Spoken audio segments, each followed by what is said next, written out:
വരാനിരിക്കുന്ന തെരഞ്ഞെടുപ്പ് എന്തുകൊണ്ടും വളരെ പ്രധാനപ്പെട്ടതാണെന്ന് ഇന്ത്യയിലെ രാഷ്ട്രീയ ചിന്തകർ ഏതാണ്ട് ഏറെക്കുറെ എല്ലാവരും തന്നെ അഭിപ്രായപ്പെട്ടിട്ടുണ്ട്. അതിൻ്റെ ഒരു കാരണം, ഇതിനു മുൻപ് നടന്ന തെരഞ്ഞെടുപ്പിൽ നിന്ന് ഭിന്നമായി ഇന്ത്യ എന്ന് പറയുന്ന ദേശരാഷ്ട്രം അടിസ്ഥാനപരമായ ചില വെല്ലുവിളികളെ നേരിടുന്നുണ്ട് എന്ന കാര്യമാണ് ഇന്ന് രാഷ്ട്രീയ വൃത്തങ്ങൾ ഗൗരവമായി ചർച്ച ചെയ്യുന്നത്. ഇന്ത്യൻ ദേശരാഷ്ട്രത്തിൻ്റെ അടിസ്ഥാനമായിരിക്കുന്ന ഭരണഘടനയെയും അതിൻ്റെ മൂല്യങ്ങളെയും നിരന്തരമായി വെല്ലുവിളിക്കുക, ഇന്ത്യയിലെ ജനാധിപത്യ ക്രമങ്ങളെയും ജനാധിപത്യ സ്ഥാപനങ്ങളെയും അതിൻ്റെ മൂല്യങ്ങളെയും നിരന്തരമായി വെല്ലുവിളിക്കുക തുടങ്ങി ഒരു ഭരണാധികാരിയിൽ നിന്നും ഉണ്ടാകരുതാത്ത, ഒരു ഇന്ത്യ രാജ്യം ഭരിക്കുന്ന ഒരു ഭരണകക്ഷിയിൽ നിന്നും ഉണ്ടാകരുതാത്ത വളരെ അനാരോഗ്യകരമായ പ്രവണതകൾ ഇന്ത്യയിൽ വളരെ ശക്തിപ്പെടുക മാത്രമല്ല, ഒരുപക്ഷെ ആലോചനാരഹിതമായ ഒരു വലിയൊരു ആൾക്കൂട്ടം അതിനെ പിന്തുണച്ചുകൊണ്ട് രംഗത്തുമുണ്ട് എന്നുള്ളതാണ് പ്രധാനപ്പെട്ട കാര്യം. ഈ ആൾക്കൂട്ടം ഇന്ത്യയിൽ കഴിഞ്ഞ കുറേയേറെ വർഷങ്ങളായി ചെയ്യുന്നതിൽ ഏറ്റവും പ്രധാനപ്പെട്ട ഒരു കാര്യം അന്യമത വിദ്വേഷം, പ്രത്യേകിച്ച് മുസ്ലിങ്ങൾക്കെതിരെ രാജ്യവ്യാപകമായ വലിയൊരു വിരോധം സൃഷ്ടിക്കുക, അതിനെ പ്രചരിപ്പിക്കുക, അതിൻ്റെ പേരിൽ വലിയ അതിക്രമങ്ങൾ നടത്തുക, കൊലപാതകങ്ങൾ നടത്തുക തുടങ്ങിയുള്ള കാര്യങ്ങളാണ് ഈ ആൾക്കൂട്ടം ചെയ്തു വരുന്നത്. അതോടൊപ്പം തന്നെ ഇന്ത്യയിലെ ഏറ്റവും ബഹിഷ്കൃതരെന്ന് വിളിക്കപ്പെടാവുന്ന ദളിതർക്കും ആദിവാസികൾക്കുമെതിരായ നിരന്തരമായ അതിക്രമങ്ങളും നടന്നു വരുന്നു. എന്ന് പറഞ്ഞാൽ ഇന്ത്യയിലെ പൗരൻ്റെ ജീവിതം ഒട്ടും സുരക്ഷിതമല്ലാതായിരിക്കുന്നു. അവരുടെ സാമ്പത്തിക ജീവിതം താറുമാറായിരിക്കുന്നു. അവർക്ക് ഒരുപക്ഷെ അഭയം പ്രാപിക്കാവുന്ന ഭരണഘടന അടക്കമുള്ള അതിൻ്റെ മൂല്യങ്ങൾ, അതിൻ്റെ ഭരണഘടനാ സ്ഥാപനങ്ങൾ വെല്ലുവിളിക്കപ്പെട്ടിരിക്കുന്നു. ഈ മോഡിയുടെ തുറന്നുള്ള പ്രസ്താവനകൾ എന്ന് പറയുന്ന കാര്യം വളരെ കൃത്യമായി സമൂഹത്തെ വർഗീയമായി ധ്രുവീകരിക്കാൻ ഉള്ള സാഹചര്യം ഒരുക്കുന്ന വിധമുള്ള പ്രസ്താവനകളാണ് അദ്ദേഹം നടത്തി വരുന്നത്. ഹിന്ദു വർഗീയ ഭൂരിപക്ഷത്തിൻ്റെ വക്താക്കൾ ഞങ്ങളാണെന്ന് ആവർത്തിച്ച് സ്ഥാപിക്കുന്ന സ്റ്റേറ്റ്മെൻറ്റുകളാണ് വന്നുകൊണ്ടിരിക്കുന്നത്. അങ്ങനെ കഴിഞ്ഞ പ്രാവശ്യം അദ്ദേഹം പറഞ്ഞൊരു കാര്യം, ഇന്ത്യയിൽ ഹിന്ദുത്വ ടെററൊന്നുമില്ല എന്നാണ്. അത് കോൺഗ്രസിൻ്റെ ഒരു ആരോപണം മാത്രമാണ്. അതിന് ഭാരതീയർ കോൺഗ്രസിന് മറുപടി കൊടുക്കണമെന്നാണ് അദ്ദേഹം പറഞ്ഞ വാക്യം.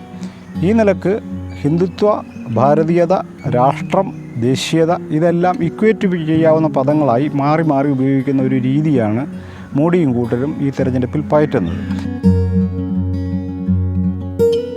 ഈ ഒരു സാഹചര്യത്തിലാണ് ഈ കക്ഷി തന്നെ ഇനിയും ഭരിക്കേണ്ടതുണ്ടോ എന്നൊരു ചോദ്യമാണ് യഥാർത്ഥത്തിൽ ഈ തെരഞ്ഞെടുപ്പിൽ ഉയർന്നു വന്നിരിക്കുന്ന സമൂർത്തമായൊരു സാഹചര്യം.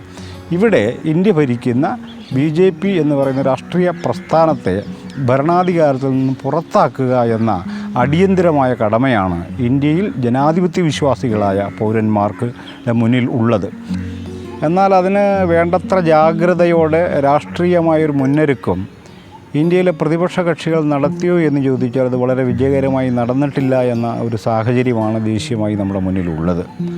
ഒരുപക്ഷെ ദേശീയമായൊരു സഖ്യത്തിന് മുൻകൈ എടുക്കാവുന്ന കോൺഗ്രസ് പലപ്പോഴും അതിന് മുൻകൈ എടുക്കാൻ ശ്രമിക്കുന്നുണ്ടെങ്കിലും പ്രാദേശിക രാഷ്ട്രീയ കക്ഷികൾ പലപ്പോഴും അതിനെ പ്രതിരോധിക്കുകയും പരാജയപ്പെടുത്തുകയും ചെയ്ത സാഹചര്യവും നമ്മുടെ മുന്നിലുണ്ട്. അപ്പോൾ ഒരുപക്ഷെ ഇനിയിപ്പോൾ നമ്മുടെ മുന്നിലുള്ള ഒരു സാഹചര്യം തെരഞ്ഞെടുപ്പ് അനന്തര കാലത്ത് ഒരു രാഷ്ട്രീയമായ സഖ്യം രൂപം കൊള്ളാനുള്ള വളരെ വലിയൊരു സാധ്യത നമ്മുടെ മുന്നിലുണ്ട്. എങ്കിലും ഇന്ത്യ നേരിടുന്ന പ്രധാനപ്പെട്ട ഒരു പ്രശ്നം, മോഡിയുടെ ഭരണത്തിന് കീഴിൽ നമ്മുടെ റിപ്പബ്ലിക്ക് രക്തപങ്കിലമായി മാറുമ്പോൾ വളരെ വിപുലമായ ജനകീയ പ്രതിരോധത്തിന് എല്ലാ സാധ്യതയും ഉണ്ടായിരുന്ന വളരെ അപകടകരമായ ഭരണ നടപടികൾ മോഡി എടുത്തപ്പോൾ അതിനെതിരെ സംഘടിതമായ ഒരു നീക്കം പോലും നടത്താൻ ഇന്ത്യയിലെ രാഷ്ട്രീയ കക്ഷികൾക്ക് കഴിഞ്ഞില്ല എന്നതാണ് ഇന്ത്യ നേരിടുന്ന രാഷ്ട്രീയ ദുരന്തം. ഞാൻ പറയുന്നൊരു കാര്യം, പ്രതിപക്ഷം എന്ന നിലക്ക് വർക്ക് ചെയ്യുന്ന ഒരു പ്രത്യയശാസ്ത്രവും അതിനെ റെപ്രസെൻ്റ് ചെയ്യുന്ന പാർട്ടികളുമില്ല എന്ന് പറഞ്ഞാൽ. പ്രതിപക്ഷ പാർട്ടിക്കുണ്ട്, കോൺഗ്രസ്സുണ്ട്, കമ്മ്യൂണിസ്റ്റ് പാർട്ടിയുണ്ട്, അങ്ങനെ പിന്നെ പ്രാദേശികമായിട്ടുള്ള നിരവധി പാർട്ടികളുണ്ട്, പ്രതിപക്ഷ സ്ഥാനമുള്ള പാർട്ടികളുണ്ട്. പക്ഷേ ഇവരാരും യഥാർത്ഥത്തിൽ ഈ BJP സംഘപരിവാർ ശക്തികൾ ഉയർത്തുന്ന രാഷ്ട്രീയമായ ഭീഷണിയെ നേരിടാൻ പ്രാപ്തിയുള്ള വീക്ഷണങ്ങളുമായി നിലയുറപ്പിച്ചവരല്ല. അതുകൊണ്ട് തന്നെ ഇവർക്ക് ഫലപ്രദമായി ഇതിനെ തടയാൻ പറ്റാത്തതിൻ്റെ ഈ കഴിഞ്ഞ 5 വർഷത്തിനിടയ്ക്ക് നിർണായകമായി ഇടപെടാവുന്ന നിരവധി സംഭവങ്ങൾ, ഒന്ന് നോട്ട് നിരോധനം, കർഷകരുടെ കൂട്ടത്തോടെയുള്ള ആത്മഹത്യ, മുസ്ലിങ്ങൾക്കെതിരെയുള്ള പരസ്യമായ വെല്ലുവിളിയും അതിക്രമങ്ങളും, ദളിതർക്ക് നേരെ നടന്ന കൊലപാതകങ്ങൾ, ഇങ്ങനെ തുടങ്ങി നിരവധിയായ നിർണായക വിഷയങ്ങൾ ദേശീയ തലത്തിൽ ഉയർന്നു വന്നിട്ട് എന്തുകൊണ്ടാണ് പ്രതിപക്ഷം നിശബ്ദമായിരുന്നുള്ളതാണ് ചോദ്യം.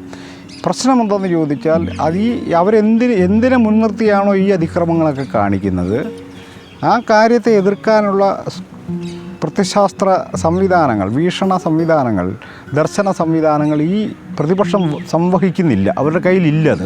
നമ്മൾ വെറുതെ തെറ്റിദ്ധരിക്കുന്ന. അതുകൊണ്ടാണ് മോഡി 50 അമ്പലത്തിൽ പോകുമ്പോൾ രാഹുൽ ഗാന്ധി 10 അമ്പലത്തിൽ പോയി അതിനെ ബാലൻസ് ചെയ്തെടുക്കുകയെന്ന്. അതല്ലാതെ രാഷ്ട്രീയക്കാരൻ്റെ ജോലി അമ്പലത്തിൽ പോകലല്ല എന്ന് പറയാനുള്ള രാഷ്ട്രീയ ധൈര്യം രാഹുൽ ഒരിക്കലും നേടുന്നില്ല. അത് ആവശ്യമുള്ളതാണെന്ന് അവരിട്ട് കരുതുന്നുമില്ല. അതിൻ്റെ എക്സ്റ്റൻഷൻ എന്ന നിലക്ക് ഈ പ്രതിപക്ഷ കക്ഷികൾ നമ്മൾ പൊതുവിൽ വിളിക്കുന്ന രാഷ്ട്രീയ കക്ഷികൾ ഒരുപക്ഷെ സംസ്ഥാനം ഭരിക്കുന്നവരും എന്നാൽ ദേശീയ തലത്തിൽ പ്രതിപക്ഷ നിരയിലുള്ളവരുമായ നേതാക്കളടക്കം അത്തരമൊരു രാഷ്ട്രീയ മുന്നണി തെരഞ്ഞെടുപ്പിന് മുൻപ് രൂപം കൊള്ളുവാനോ ഒരു കോമൺ മിനിമം പ്രോഗ്രാമിൻ്റെ അടിസ്ഥാനത്തിൽ ഒരു കോമൺ പ്ലാറ്റ്ഫോം പ്രഖ്യാപിക്കുവാനോ അവർക്ക് കഴിഞ്ഞിരുന്നില്ല എന്നതാണ് പ്രധാനപ്പെട്ട ഒരു സംഗതി. അപ്പോൾ അതുകൊണ്ട് ഈ മോഡിയെ പുറത്താക്കുക, ഭരണകക്ഷിയെ പുറത്താക്കുക എന്നത് അസാധ്യമാണെന്ന് നാം വിധി എഴുതേണ്ടതില്ല. മറിച്ച് ഈ പറയുന്ന വളരെ വിപുലമായ തരത്തിൽ പല സംസ്ഥാനങ്ങളിൽ സംസ്ഥാനാടിസ്ഥാനത്തിലുമൊക്കെ ചില പ്രതിപക്ഷ ഐക്യം വളരെ ശക്തമായി നിലവിലുണ്ട്. ഒന്ന്. രണ്ടാമതൊരു കാര്യം, മോഡിയുടെ കീഴിൽ ഇന്ത്യയിൽ നടക്കുന്ന ഭരണം വളരെ അപകടകരമായ ഒന്നാണെന്ന് ഏറെക്കുറെ ബോധ്യപ്പെട്ട പൗരന്മാരുടെ വലിയൊരു കൂട്ടവും ഇന്ത്യയിലുണ്ട് എന്ന് നമ്മൾ കാണണം.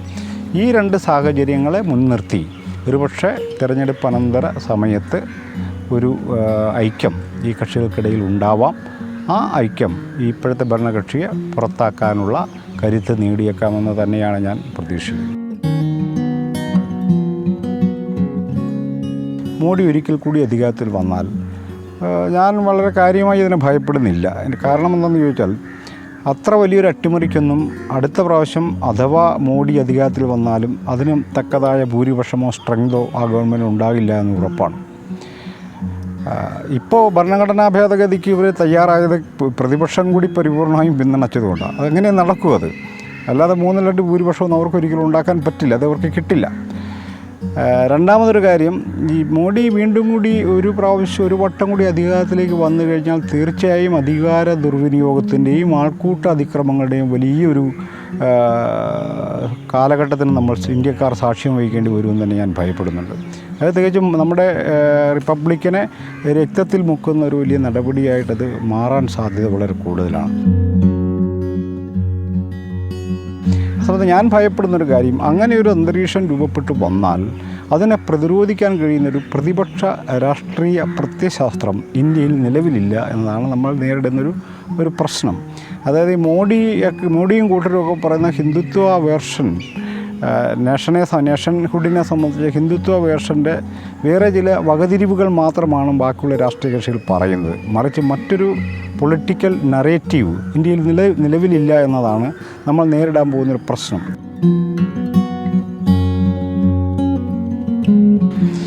ഈ രാഹുൽ ഗാന്ധി ഒരു വ്യക്തി എന്ന നിലയ്ക്ക് അദ്ദേഹം എടുക്കുന്ന നിരവധി അഭിപ്രായങ്ങൾ, അദ്ദേഹം പറഞ്ഞ നിരവധി അഭിപ്രായങ്ങൾ വളരെ പ്രോഗ്രസീവായ, ഒരുപക്ഷെ ഇന്ത്യ പോലൊരു രാജ്യത്തിന് വലിയ ഗുണം ചെയ്യുന്ന വിധമുള്ള ഒരു അഭിപ്രായമാണ് അദ്ദേഹം പറയുക. പലപ്പോഴും അങ്ങനെ അദ്ദേഹം പറയാറുണ്ട്.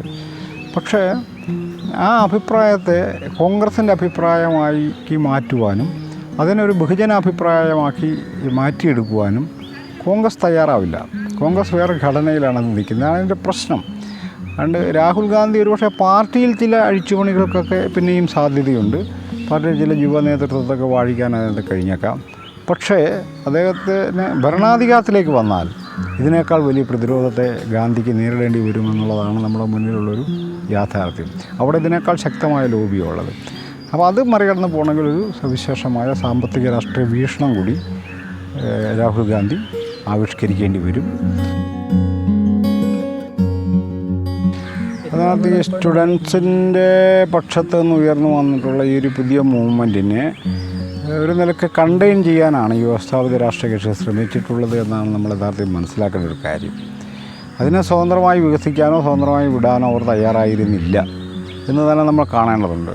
മാത്രമല്ല സ്റ്റുഡൻസിൻ്റെ മേൽ അതിഭീകരമായ അതിക്രമങ്ങൾ നടന്നപ്പോൾ, ഇപ്പം JNUവിലടക്കം ഹൈദരാബാദ് സെൻട്രൽ യൂണിവേഴ്സിറ്റിയിലടക്കം അതിഭീകരമായ അതിക്രമങ്ങൾ എന്ന് പറഞ്ഞാൽ കൊലപാതകങ്ങൾ, അബ്സ്കൗണ്ടിങ് അടക്കമുള്ള പ്രധാനപ്പെട്ട കാര്യങ്ങൾ, കോടതി വളപ്പിൽ സ്റ്റുഡൻസ് ആക്രമിക്കപ്പെടുന്ന സാഹചര്യങ്ങൾ, ഇങ്ങനെ അകാരണമായ അറസ്റ്റുകൾ, ഈ സംഭവങ്ങളൊക്കെ ഉണ്ടാകുമ്പോൾ യഥാർത്ഥ സ്റ്റുഡൻറ്റ് സമരത്തെ രാഷ്ട്രീയമായി ഏറ്റെടുക്കാനുള്ള ഉത്തരവാദിത്വം ഇന്ത്യയിൽ ഒരു രാഷ്ട്രീയ പാർട്ടിയും കാണിച്ചില്ല. നേതാക്കന്മാരവിടെ ഇവിടെയൊക്കെ വന്ന് പ്രസംഗിച്ച് പോയതല്ലാതെ ഇതൊരു രാഷ്ട്രീയ പ്രശ്നമാണ്.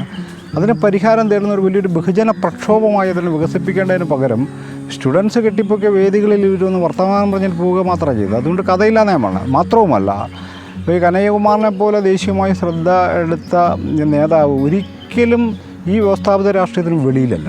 അദ്ദേഹത്തെ കണ്ടെയ്ൻ ചെയ്യുകയാണ് അവർ ചെയ്യുന്നൊരു കാര്യം. അപ്പോൾ അതുകൊണ്ട് ഇവർ തമ്മിലുള്ള ഐക്യമെന്ന് പറയുന്ന ഇവരെ കീഴ്പ്പെടുത്തലാണ് ഇപ്പോഴത്തെ ഒരു പരിപാടി. അതിന് പകരമായി സ്റ്റുഡൻസ് മൂവ്മെൻറ്റ് ഉയർത്തിക്കൊണ്ട് വരുന്ന പുതിയ നാഷണാലിറ്റിയെ സംബന്ധിച്ച പുതിയ ഇമാജിനേഷനെ ഷെയർ ചെയ്യാനായിട്ട് അവർ തയ്യാറുള്ളൂ എന്നുള്ളതാണ് ചോദ്യം. ആ നിലക്ക് ഒരു ഐക്യമൊക്കെ രൂപം കൊണ്ടാൽ അതിനൊരു അർത്ഥമുണ്ടാവും. മറിച്ച് ഇവർ രണ്ടുപേരും കൂടി ഒരുമിച്ച് വന്നു കഴിഞ്ഞാൽ ഈ പ്രശ്നത്തിനൊരു പരിഹാരം ഉണ്ടാവാൻ സാധ്യത വളരെ കുറവാണെന്നാണ് ഞാൻ വിചാരിക്കുന്നത്. മറിച്ച് ആ സ്റ്റുഡൻസ് മൂവ്മെൻറ്റ് സ്വതന്ത്രമായി മുന്നോട്ട് പോവുകയാണെങ്കിൽ ഒരു പക്ഷേ അവർക്കൊരു പഴയ നമ്മുടെ അനുഭവങ്ങൾ വെച്ചിട്ട് ഈ പറയുന്ന ആസാമിലെ ആസു പോലുള്ള സ്റ്റുഡൻസ് എങ്ങനെയാണോ വലിയൊരു ബഹുജന പ്രസ്ഥാനമായി മാറിയത്, അതുപോലെ വലിയൊരു ബഹുജന പ്രസ്ഥാനത്തിലേക്കൊക്കെ വേണമെങ്കിൽ അവർക്ക് വരാൻ പറ്റും. ഈ നിലനിൽക്കുന്ന വ്യവസ്ഥാപിത രാഷ്ട്രീയ കക്ഷികൾക്ക് പലപ്പോഴും അതിൻ്റെ ഭാഗമാകാൻ പറ്റില്ല എന്നത് കൊണ്ടാണ് അവരത് ഏറ്റെടുക്കാത്തത്. സ്റ്റുഡൻസിൻ്റെ വലിയ ജെനുവിൻ ഇഷ്യൂ അല്ലേ, ആ ഇഷ്യൂ അവർ ഏറ്റെടുക്കുന്നില്ല. അതിനെ കണ്ടെയ്ൻ ചെയ്യാൻ പറ്റുമോ എന്നുള്ളതാണ് അവർ ശ്രമിച്ചുകൊണ്ടിരിക്കുന്ന കാര്യം. അതിനകത്ത് ഈ രാഷ്ട്രീയ പാർട്ടികളുടെ നിയന്ത്രണത്തിൽപ്പെട്ട വിദ്യാർത്ഥി സംഘടനകളുടെ മത്സരമായി ഇത് ചുരുക്കിയെടുക്കുക, ഇതൊക്കെയാണ് അവർ ചെയ്യുന്നൊരു കാര്യം. അതുകൊണ്ട് ആ നിലക്ക് ആയിരിക്കില്ല സംഭവിക്കുന്നത്.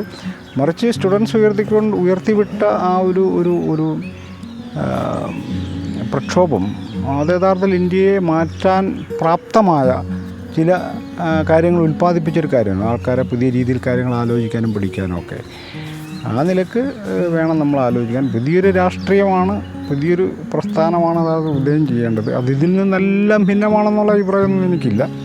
ഇതൊക്കെ ഏതെങ്കിലുമൊക്കെ ഇതിൻ്റെ ഭാഗമായിട്ട് വരികയും ചെയ്തേക്കാം, അത് കുഴപ്പമില്ലാത്ത കാര്യമാണ്. പക്ഷേ ഇവരിൽ പ്രതീക്ഷ അർപ്പിക്കാൻ അനുഭവം നമ്മളെ തടയുന്നുണ്ടെന്നുള്ളതാണ് ഒരു കാര്യം.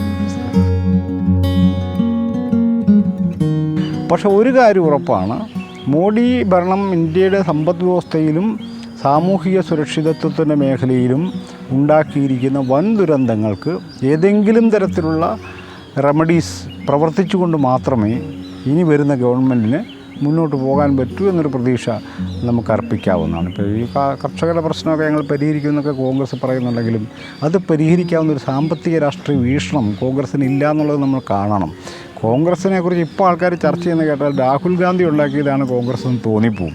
കോൺഗ്രസ് ഒരു വലിയ പ്രസ്ഥാനം, വലിയ ചരിത്രമുള്ള ഇന്ത്യയുടെ അടിയന്തരാവസ്ഥ പ്രഖ്യാപിക്കുക, ആൾക്കാരെ കൂട്ടക്കൊല ചെയ്യുകയൊക്കെ ചെയ്തൊരു ഭരണത്തിനൊക്കെ നേതൃത്വം കൊടുത്ത ആൾക്കാരാണ് ഈ കോൺഗ്രസിൻ്റെ ആൾക്കാരെന്ന് പറയുന്നത്. പക്ഷേ അതിപ്പോൾ ആൾക്കാർ കോൺഗ്രസിനെ കുറിച്ച് പറയുന്നത് മോഡി ഉണ്ടാക്കിയ ഭീതിയുടെ നടുവിലായിരിക്കും, രാഹുൽ ഗാന്ധിയുടെ പുതിയ പ്രസ്ഥാനം എന്നുള്ള നിലക്കാണ് സംസാരിക്കുന്നത്. എങ്കിലും എന്തെങ്കിലുമൊക്കെ നടപടിക്രമങ്ങൾ ഈ നേരത്തെ പറഞ്ഞ പോലുള്ള ഈ മോഡി ഭരണത്തിൻ്റെ ദുരന്തത്തിൽ നിന്നും കരകയറാൻ എന്തെങ്കിലുമൊക്കെ ഭരണ നടപടികൾ എടുത്തുകൊണ്ട് മാത്രമേ പുതിയ ഗവൺമെൻറ് വന്നാൽ, അതുകൊണ്ട് മോഡിയുടെ ആൾക്കൂട്ടവും ഇന്ത്യയുടെ തെരുവുകളിൽ അഴിഞ്ഞാടിയാൽ അതിനെ പ്രതിരോധിക്കാൻ ഒരു ജനാധിപത്യ പ്രസ്ഥാനം ഇല്ലാതെ വരുമെന്നതാണ് നമ്മുടെ മുന്നിലുള്ളൊരു അടിയന്തരമായ വെല്ലുവിളി.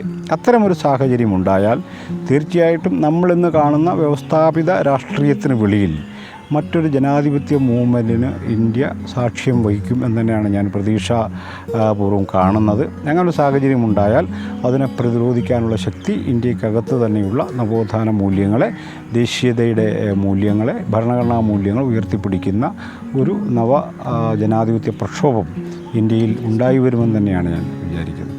അതായത് BJP രാഷ്ട്രീയമായ ഒരു മുന്നേറ്റം കഴിഞ്ഞ കുറേ നാളുകളായി അവരുടെ വോട്ട് ബാങ്ക് കൂടുതൽ വികസിച്ചുകൊണ്ടിരിക്കുന്നുണ്ട്. അത് ഈ ശബരിമല ഇഷ്യൂവിന് മുമ്പ് തന്നെ അതങ്ങനെ ആ പ്രവണത തുടങ്ങിയിട്ടുണ്ടായിരുന്നു. ഒരുപക്ഷെ ഈ UDF LDF എന്ന് പറഞ്ഞ രണ്ട് സംവിധാനങ്ങൾക്കകത്ത് ചുറ്റിക്കറങ്ങിയിരുന്ന രാഷ്ട്രീയ അധികാരത്തിൽ പുറത്തുപോയവരോ മനമെടുത്തവരായിട്ടുള്ളൊരു വലിയൊരു വിഭാഗം BJPയെ സപ്പോർട്ട് ചെയ്യുന്ന സ്ഥിതിവിശേഷം കേരളത്തിലുണ്ട്. അപ്പോൾ ഈ തെരഞ്ഞെടുപ്പിൽ കേരളത്തിലെയും ജനാധിപത്യവാദിയുടെ മുന്നിൽ, പൗരൻ്റെ മുന്നിലുള്ള പ്രധാനപ്പെട്ട ഒരു കാര്യം BJPയെ പരാജയപ്പെടുത്തുക എന്നത് തന്നെയാണ്. അവരുടെ വോട്ട് ഷെയർ കുറയ്ക്കുക എന്നത് തന്നെയാണ്. അത് തന്നെ ആയിരിക്കണം അവരുടെ ഒരു ലക്ഷ്യം. ഒരുപക്ഷെ ശബരിമലയുമായി ബന്ധപ്പെട്ട പൗരബോധത്തിൻ്റെയും ഭരണഘടനാ ധാർമ്മികതയുടെയും ജനാധിപത്യ മൂല്യങ്ങളുടെയും നവോത്ഥാനത്തിൻ്റെയും വക്താക്കൾ ഞങ്ങളാണ് എന്ന് ആവർത്തിച്ച് ഇടതുപക്ഷത്തിന് ഉറപ്പിക്കാൻ കഴിഞ്ഞിരുന്നെങ്കിൽ തീർച്ചയായിട്ടും കോൺഗ്രസിന് ഇപ്പോൾ ഉള്ള ഈ മുൻകൈ തീർച്ചയായും ഇടതുപക്ഷത്തിന് കിട്ടുമായിരുന്നു എന്നുള്ളത് യാതൊരു തർക്കവുമില്ല. പിന്നെ അടുത്ത കാലത്ത് ഉയർന്നു വന്ന ഏറ്റവും പ്രധാനപ്പെട്ട ഒരു രാഷ്ട്രീയ സംഭവവികാസം എന്ന നിലയിൽ ശബരിമല തീർച്ചയായും തെരഞ്ഞെടുപ്പിനെ ബാധിക്കുമെന്നുള്ള കാര്യത്തിൽ തർക്കമൊന്നുമില്ല. അവിടെ സംഭവിച്ച പ്രധാനപ്പെട്ടൊരു മാറ്റം നമ്മൾ കാണണം. ഇടതുപക്ഷ ജനാധിപത്യ മുന്നണിയുടെ ഗവൺമെൻറ് ഭരിക്കുന്നൊരു സമയത്ത് ഈ ശബരിമല ഇഷ്യൂവുമായി ബന്ധപ്പെട്ട് ആ വിധി നടപ്പിലാക്കുവാൻ ഗവൺമെൻറ് എടുക്കുന്ന തീരുമാനവും അതിൻ്റെ ചില പ്രാഥമികമായ നടപടിക്രമങ്ങളും വളരെ വലിയൊരു ആവേശം ജനാധിപത്യ മതേതര പൗരന്മാർക്കിടയിൽ ഉണ്ടാക്കിയിരുന്നു എന്നതൊരു യാഥാർത്ഥ്യമാണ്. അത് ദലിത് ആദിവാസി വിഭാഗങ്ങൾ അടക്കമുള്ള വിഭാഗങ്ങളിൽ നിന്ന് വലിയൊരു പിന്തുണയും മാനസികമായ ഒരു പിന്തുണയുമൊക്കെ രൂപപ്പെട്ടിരുന്നു ഇടതുപക്ഷത്തിന് അനുകൂലമായി. എന്നാൽ സംഭവിച്ചൊരു കാര്യം എന്തെന്ന് ചോദിച്ചാൽ അന്ന് ശബരിമല ഇഷ്യൂവിൻ്റെ പശ്ചാത്തലത്തിൽ ഉയർത്തിക്കൊണ്ടുവന്ന നവോത്ഥാന പാരമ്പര്യങ്ങളെ സംബന്ധിച്ചോ ഭരണഘടനാ മൂല്യത്തെ സംബന്ധിച്ചോ ഭരണഘടനാ ധാർമ്മികത തുടങ്ങിയ ഏറ്റവും പ്രധാനപ്പെട്ട ഒരു ഡിസ്കോഴ്സിനെ അവർ തന്നെ സ്വയം കൈയൊഴിയുകയും റദ്ദ് ചെയ്യുകയും ചെയ്തൊരു സാഹചര്യം ഉണ്ടാവുകയും തെരഞ്ഞെടുപ്പ് പ്രഖ്യാപിക്കപ്പെട്ട് കഴിഞ്ഞപ്പോൾ എല്ലാ പ്രാവശ്യവും ചെയ്യുന്ന പോലുള്ള ചില നീക്കുപോക്കുകളുടെ സ്ഥാനാർത്ഥി നിർണയം അടക്കം അവർ നടപ്പിലാക്കുന്നതിലൂടെ ഈ രൂപപ്പെട്ടു വന്ന വലിയൊരു പിന്തുണ യഥാർത്ഥത്തിൽ ഒരു നഷ്ടമായിട്ടുണ്ട് എന്നുള്ളതാണ് സംഭവിച്ച പ്രധാനപ്പെട്ട ഡെവലപ്മെൻറ്റുകളിലൊന്ന്. ഈ പറയുന്ന മതശക്തികൾക്കും ഈ പറയുന്ന സംഘടിത സമുദായ ശക്തികളെ മുന്നിൽ കീഴ്പ്പെട്ടുകൊണ്ട് എല്ലാ പ്രാവശ്യവും തിരഞ്ഞെടുപ്പിനെ എങ്ങനെയാണോ നേരിടുന്നത് ആ പാറ്റേൺ തന്നെ അവർ ആവർത്തിക്കുകയാണ് ചെയ്യുക. അതുകൊണ്ട് ക്വാളിറ്റേറ്റീവ്ലി ഗുണപരമായി മറ്റുള്ള മുന്നണികളിൽ നിന്ന് എന്തെങ്കിലും ഒരു വ്യത്യാസം അവകാശപ്പെടാൻ തിരഞ്ഞെടുപ്പ് മണ്ഡലത്തിൽ ഇടതുപക്ഷത്തിന് പറ്റില്ല എന്നതാണ് കാര്യം. ഒരു ഉദാഹരണം പറയാം. അവിടെ ഈ സ്ഥാനാർത്ഥികളെ നിർണ്ണയിക്കുന്ന കാര്യത്തിൽ നായർ കമ്മ്യൂണിറ്റിയിൽ നിന്ന് 6 സ്ഥാനാർത്ഥികൾ ഇടതുപക്ഷത്തിനുള്ളത്. കോൺഗ്രസിൻ്റെ ലിസ്റ്റിലും 6 പേരാണുള്ളത്. BJPയുടെ ലിസ്റ്റിലും 6 പേരേ ഉള്ളൂ. അപ്പോൾ എന്താണ് ഇവർ തമ്മിൽ ഗുണപരമായ ട്രീറ്റ്മെൻറ്റിലെ വ്യത്യാസം എന്നുള്ള ചോദ്യം നമ്മുടെ യഥാർത്ഥത്തിൽ ഇല്ല. സ്ത്രീകളുടെ പ്രാതിനിധ്യം നന്നേ കുറവാണ്. പട്ടികജാതിപട്ടികവർഗ പ്രാതിനിധ്യം ഈ 2 സീറ്റ് അല്ലാതെ മൂന്നാമതൊരു സീറ്റ് കൊടുക്കാനായിട്ട് ആരും തന്നെ ധൈര്യപ്പെട്ടിട്ടില്ല. ഒരുപക്ഷെ ഇതൊക്കെ ബ്രേക്ക് ചെയ്യാൻ പറ്റുന്ന ഒരു അന്തരീക്ഷമാണ് നവോത്ഥാന ഭരണഘടനാ മൂല്യങ്ങളുടെ ചർച്ചയിലൂടെ കേരളത്തിൽ രൂപപ്പെട്ടു വന്നത്. അപ്പോൾ ആ ഒരു പുതിയ ഉണർവിനെ രാഷ്ട്രീയമായി സ്വാംശീകരിക്കാൻ ഇടതുപക്ഷത്തിന് കഴിഞ്ഞില്ല എന്നത് ഇടതുപക്ഷത്തെ വൻ രീതിയിൽ പുറകോട്ട് പോകാൻ ഉള്ളൊരു കാരണമായി തീർന്നിട്ടുണ്ട് എന്ന് ഞാൻ വിചാരിക്കുന്നത്. ശബരിമല ഇഷ്യൂവിന് അനുകൂലമായി സ്റ്റാൻഡ് എടുത്താണ് കോൺഗ്രസ് ജയിക്കുന്നത്. തീർച്ചയായും BJPയുടെ ഒരു B ടീം ജയിക്കുന്ന പോലെ തന്നെയാണ് എന്നൊരു സംഗതിയാണ് പറയുന്നത്. പക്ഷേ വേറൊരു കാര്യം നമ്മൾ കാണാം. രാഹുൽ ഗാന്ധി വയനാട്ടിൽ നിന്നാണ് മത്സരിക്കുന്നത്. രാഹുൽ ഗാന്ധി ഇതിൽ സ്ത്രീകൾ പ്രവേശിക്കണമെന്ന് അഭിപ്രായമുള്ള ഒരാളായിരുന്നു. ദേശീയ നേതാവ് എന്ന നിലയിൽ ശബരിമല സ്ത്രീകൾ പ്രവേശിക്കണം എന്നാണ് എൻ്റെ അഭിപ്രായം. അതിപ്പോൾ കേരളത്തിൽ അവരുടെ ഒരു രാഷ്ട്രീയ സ്ഥിതി വെച്ചിട്ടാണ് അവർ പ്രക്ഷോഭത്തിൽ നിൽക്കുന്നതെന്ന് വളരെ തുറന്നു പറഞ്ഞ ഒരാളാണ്. അപ്പോൾ അതുകൊണ്ട് അത് കോൺഗ്രസിൻ്റെ ദേശീയമായ നയമൊന്നുമാണെന്ന് നമ്മൾ വിചാരിക്കേണ്ടതില്ല. പക്ഷേ ഇപ്പം നമ്മൾ പെട്ടിരിക്കുന്ന ഒരു പ്രതിസന്ധി എന്ന് പറയുന്നത് ഈ രണ്ടിലേതെങ്കിലും തിരഞ്ഞെടുക്കുക എന്നുള്ളതല്ലാതെ BJPയെ പരാജയപ്പെടുത്താൻ വേറെ മാർഗമില്ല എന്നൊരു സ്ഥിതി നമ്മുടെ മുന്നിൽ വന്നിട്ടുണ്ട്. ലീഗിൻ്റെ കൊടിയുമായി ബന്ധപ്പെട്ട പ്രശ്നത്തിൽ ഈ കേരളത്തിലെ UDF നേതാക്കൾ ലീഗ് നേതാക്കളോട് രഹസ്യമായി പറഞ്ഞൊരു കാര്യം, നിങ്ങൾ കൊടി കൊണ്ടുവരരുതെന്നാണ്. അല്ലാതെ നിങ്ങൾ കൊടി കൊണ്ടുവരുന്നത് അത് നിങ്ങളുടെ അന്തസ്സിൻ്റെ ചിഹ്നമാണെന്നല്ല പറഞ്ഞത്, നിങ്ങൾ കൊടി കൊണ്ടുവരരുതെന്നാണ് പറഞ്ഞത്. എന്ന് പറഞ്ഞാൽ ഇവരുടെ ഈ ഭീഷണിക്ക് അവർ വഴങ്ങുന്നു എന്നാണ് നമ്മൾ മനസ്സിലാക്കേണ്ട ഒരു കാര്യം. ഇങ്ങനെ വഴങ്ങാൻ കാരണം ഏത് പോയിന്റിലാണ് സംഘപരിവാറിനെ പ്രതിരോധിക്കേണ്ടത് എന്നതിൽ ഒരു വ്യക്തതയും ഈ പ്രതിപക്ഷ കക്ഷികൾക്കിടയിൽ ഇല്ല എന്നതാണ് എൻ്റെ കാര്യം.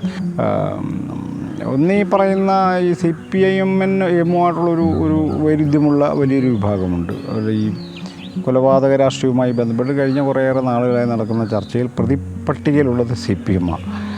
അപ്പോൾ അതിൻ്റെ ആ സമയത്താണ് ജയരാജനെപ്പോലെ ഒരാൾ സ്ഥാനാർത്ഥിയാവുന്നത്. അതുണ്ടാക്കിയിട്ടുള്ള കുറച്ച് അസ്വാരസ്യങ്ങൾ ഒരു സൈഡിലൂടെ ഉയർന്നു വന്നിട്ടുണ്ട്. അതേസമയം തന്നെ ഇതേ സെയിം ക്രിമിനാലിറ്റിയുള്ള സുധാകരൻ്റേത് അങ്ങനെ ഡിസ്കഷനായി വരുന്നില്ല. തൊട്ടടുത്ത് സുധാകരൻ മത്സരിക്കുന്നുണ്ട്. സുധാകരൻ ക്രിമിനലാണെന്നോ അദ്ദേഹത്തിന് ക്രിമിനൽ പശ്ചാത്തലമുണ്ടെന്നോ ഒന്നും ആരും തന്നെ അവിടെ പറഞ്ഞു കേൾക്കാറില്ല. ഈ കേരളത്തിലൊരു ദളിത് ബഹുജൻ രാഷ്ട്രീയം ശക്തമായൊരു സ്ഥലമല്ല കേരള സംസ്ഥാനം. നമ്മളിത് ഉറപ്പിച്ച് നമ്മൾ പറയേണ്ടത്. അവിടെ ചില ദളിത് മൂവ്മെൻറ്റുകളൊക്കെ ഉണ്ട്, ആദിവാസി മൂവ്മെൻറ്റുകളൊക്കെ ഉണ്ട്, ബഹുജൻ രാഷ്ട്രീയമൊക്കെ പറയുന്ന ചെറുകിട രാഷ്ട്രീയ കക്ഷികളുണ്ട് എന്നതിനപ്പുറം തെരഞ്ഞെടുപ്പ് പോലെ വലിയൊരു സംരംഭത്തെ സ്വാധീനിക്കാവുന്ന ഒരു രാഷ്ട്രീയ ശാഖയായി ദളിത് ബഹുജൻ രാഷ്ട്രീയം ഇനിയും ഉയർന്നു വരാത്തൊരു സ്ഥലമാണ് കേരളം. എന്നാൽ അതിൻ്റെ ചില റെപ്രസെൻറ്റേറ്റീവ്സ് ഉണ്ട്. ദളിത് മുസ്ലിം ഐക്യത്തെക്കുറിച്ച് സംസാരിക്കുന്നതുകൊണ്ട് അതിൻ്റെ ചില പ്ലാറ്റ്ഫോംസിനെക്കുറിച്ച് ചർച്ചകൾ നടക്കാറുണ്ട്. ഇതൊന്നും നേരിട്ട് യഥാർത്ഥത്തിൽ ഈ പറയുന്ന തെരഞ്ഞെടുപ്പ് നേരിട്ട് സ്വാധീനിക്കുന്നവയല്ല. പിന്നെ ഈ ദലിത് സംഘടനകളിൽ നിന്നും ആദിവാസി സംഘടനകളിൽ നിന്നും രണ്ട് പക്ഷത്തും പിന്തുണ കൊടുത്തിട്ടുള്ള വിഭാഗങ്ങളുണ്ട്. ചില ദലിത് സ്ഥാനാർത്ഥികൾ ചില സ്ഥലങ്ങളിൽ നിൽക്കുന്നുണ്ട്. അതിനപ്പുറത്തേക്ക് സംഘടിതമായ ഇതിനെ സ്വാധീനിക്കാൻ കഴിയുന്ന ഒരു രാഷ്ട്രീയ ശക്തിയെ ഇനിയും അവർ എമർജ് ചെയ്തിട്ടില്ല എന്നുള്ളതാണ് കാര്യം. അതിനിടയ്ക്ക് ആ കൂടി ഒരു രാഷ്ട്രീയ പ്രതിനിധാനമുള്ളത് CK ജാനുവാണ്. CK ജാനു ഇടതുപക്ഷത്തിന് പിന്തുണ കൊടുത്തിട്ടുണ്ട്. പിന്നെയുള്ളത് അതേ ആ കൂടെ ഉണ്ടാകുന്ന ഗീതാനാണ്. ഗീതാനന്ദൻ കോൺഗ്രസിന് പിന്തുണ കൊടുത്തിട്ടുണ്ട്, രംഗത്തുണ്ട്. അങ്ങനെ പലതരത്തിലാണ് അതിനകത്തുള്ളത്. ഇപ്പം പുന്നല ശ്രീകുമാറിനെ പോലുള്ള നേതാവ് അവർ ഇടതുപക്ഷ പാളയത്തിലാണ് ഉള്ളത്. CSDS KK സുരേഷ് അങ്ങനെയുള്ള സംഘടനകൾക്ക് ഇടതുപക്ഷ പാളയത്തിലാണ് ഉള്ളത്. അതുപോലെ കോൺഗ്രസ് പിന്തുണയ്ക്കുന്ന സംഘടനകളുമുണ്ട്. നിലവിൽ NDAയുടെ ഭാഗമായി നിൽക്കുന്ന പട്ടിക സംഘടനകളും കേരളത്തിലുണ്ട്. അപ്പോൾ അത് ഒരു ബഹുജൻ രാഷ്ട്രീയം എന്ന് വിളിക്കാവുന്ന നിലയിൽ ഒരു സ്വതന്ത്ര പദവി നേടിയ ഒരു വിഭാഗമായിട്ട് ദളിതരെയോ ആദിവാസികളോ നമുക്ക് കാണാൻ പറ്റില്ല. മുസ്ലിങ്ങൾ സംഘടിത വിഭാഗം എന്ന നിലക്ക് UDFിനോടൊപ്പമാണ്, ക്രിസ്ത്യാനികളും UDFിനോടൊപ്പം. ഇതാണ് അവിടുത്തെ ഒരു ചിത്രം. അതുകൊണ്ട് ഒരുപക്ഷെ ഭാവി രാഷ്ട്രീയത്തിൽ ഈ ദളിത് മുസ്ലിം ഐക്യമോ ദളിത് ബഹുജൻ രാഷ്ട്രീയമൊക്കെ ഒരു പ്രധാനമായത്. ഇപ്പോഴത്തെ തിരഞ്ഞെടുപ്പ് എന്തായാലും കേരളത്തിൽ തൽക്കാലം ഇതൊരു സ്വാധീന ശക്തി അല്ല എന്നാണ് നമ്മൾ കാണേണ്ടതുണ്ട്. പിന്നെ മാത്രവുമല്ല, ചെറിയ സ്ഥാനാർത്ഥികളെ അവിടെ ഇവിടെയൊക്കെ നിർത്തി ചെറിയ വോട്ടുകൾ പിടിച്ചു മാറ്റുന്നതും ഇപ്പോൾ ഗുണകരമായ കാര്യമല്ല. കാരണം അവർ ഈ പറയുന്ന മുന്നോട്ട് വെക്കുന്ന ഒരു കാര്യവും ഒരു ചർച്ചയിലും വരാൻ പോകുന്നില്ല. അവർ 5000 10,000 വോട്ട് പിടിച്ച് മാറ്റുമ്പോൾ അത് വേറെ ചില മുന്നണികൾക്കായിരിക്കും അതൊരു പക്ഷേ ഗുണം ചെയ്തു വരിക. അപ്പോൾ അതുകൊണ്ട് അത്തരം സംഗതികൾ മാറ്റിയിട്ട് രാഷ്ട്രം നേരിടുന്ന നമ്മുടെ ഇന്ത്യൻ റിപ്പബ്ലിക് നേരിടുന്ന വലിയൊരു പ്രതിസന്ധിയിൽ നിന്നും കരകയറാനുള്ള ഒരു വലിയ രാഷ്ട്രീയ യുദ്ധമായി ഈ തെരഞ്ഞെടുപ്പിനെ നമ്മൾ കാണണം. അങ്ങനെ കാണുകയാണെങ്കിൽ കേരളത്തിൽ BJP അങ്ങനെ പരാജയപ്പെടുത്താമെന്നത് തന്നെയാണ് ആലോചിക്കേണ്ടത്. അപ്പോൾ ആ നിലക്ക് അങ്ങനെ കേരളം പോലൊരു സ്ഥലത്താകുമ്പോൾ ആ ലക്ഷ്യം നിറവേറ്റുവാൻ നമുക്ക് ചെയ്യേണ്ടത്, അത് കേരളീയരായിട്ടുള്ള വോട്ടർമാർ ചെയ്യേണ്ട ഒരു കാര്യം BJP സ്ഥാനാർത്ഥിയുടെ വോട്ട് ഷെയർ കുറയ്ക്കുന്നതിനും പരാജയപ്പെടുത്തുന്നതിനും ഏത് സ്ഥാനാർത്ഥിക്കാണോ സാധ്യത കൂടുതലുള്ളത് ആ സ്ഥാനാർത്ഥിയെ മുന്നണി നോക്കാതെ വോട്ട് ചെയ്യുക എന്നുള്ളതാണ് ചെയ്യേണ്ട ഒരു കാര്യം. അത്തരൊരു വൈബിലിറ്റി ഇപ്പോൾ മലയാളി കാണിക്കേണ്ടതാണ്. ഇടതുപക്ഷത്തിനോ UDFിനോ എന്ന ഭേദമില്ലാതെ തന്നെ BJPയെ പരിപൂർണമായും രാഷ്ട്രീയമായി പ്രതിരോധിക്കുന്ന ഒരു വോട്ടിംഗ് പാറ്റേൺ മലയാളി കണ്ടെടുക്കണം.